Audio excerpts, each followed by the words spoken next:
The Druzhba, or Friendship Pipeline, brings Russian oil to this refinery on the outskirts of Budapest. The European Union banned Russian oil imports following its full-scale invasion of Ukraine, but Hungary demanded an exemption, claiming it cannot diversify supply, and is now Moscow's biggest energy customer in the EU, purchasing $343 million worth in January alone. Russia is also building a new nuclear power plant in Hungary. Kyiv says Russia spends its energy revenue on weapons to kill Ukrainians. But Hungary's Prime Minister Viktor Orbán rejects calls to sever economic ties with Moscow.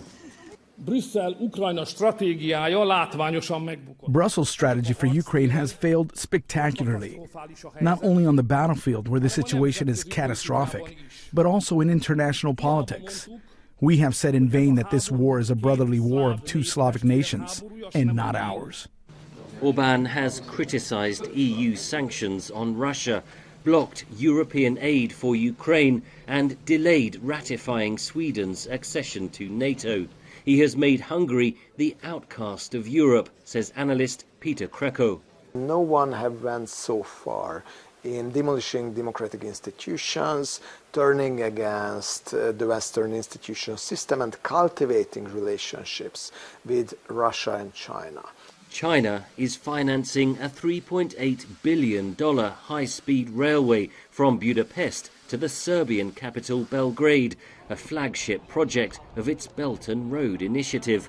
Hungary was among the largest global recipients of Chinese investment under the program in 2022. There are arbitrarily designed and swiftly adopted regulations by Parliament to prevent any insight or oversight in and over the Russian investment into nuclear power plants or the Chinese investment into the railway track which is being developed from Belgrade to Budapest. These are major investments. In the Hungarian context, these are unprecedented investments. The Hungarian government rejects claims of corruption and says details of the investments were kept secret in order to secure Chinese loans.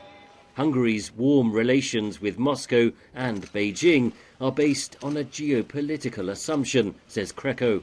Where there is a new Cold War type conflict emerges between China and the West, and Orbán wants to play this bridge role between the two. And it's also increasingly about a notion that the Western liberal democratic order is about to collapse, and we have to look for new models, being them in Russia, being them in China.